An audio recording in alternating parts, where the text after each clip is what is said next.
ওজন কমবে রকেটের গতিতে। সকালে জলখাবারে খান এই 6টি জিনিস, তারপর দেখুন ম্যাজিক। বর্তমান সময়ে মানুষের ব্যস্ততা যত বাড়ছে ততই তারা খাদ্যের প্রতি উদাসীন হয়ে পড়ছেন। এখন যেসব খাবার তৈরি করতে বেশি সময় লাগে সেগুলিকে উপেক্ষা করছেন সাধারণ মানুষ। পরবর্তীতে তারা কম সময়ে তৈরি খাবার খেয়ে জীবনযাপন করতে চাইছে। এসব খাবার ফলে যেমন মানুষের শরীরে পুষ্টির অভাব দেখা দিচ্ছে, এছাড়াও ওজন বেড়ে যাচ্ছে বহুমাত্রায়। তাই আজ আমরা এমন কিছু খাবারের সন্ধান নিয়ে এসেছি যা খেলে শরীর ভালো থাকবে, পাশাপাশি ওজনও কমবে। 1. গমের রুটি। গমের আটা ফাইবারযুক্ত একটি খাদ্য। 2. মুগ ডালের চিলা। সকালে উঠে মুগ ডালের চিলা খেলে অনেকক্ষণ খিদে পায় না। 3. ইডলি। স্বাস্থ্যের জন্য যেমন একটি উপকারী তেমন একটি স্বাদেও খুবই ভালো। 4.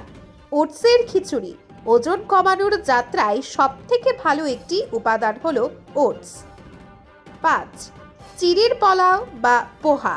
সপ্তাহে 2 থেকে 3 বার আপনি চিড়ের পোলাও খেতে পারেন। 6. ডিম। ব্রেকফাস্টে ডিম খাওয়ার অনেকগুলি পদ্ধতি রয়েছে। ডিম সেদ্ধ, অমলেট, এছাড়া টোস্ট বানিয়ে খেতে পারেন।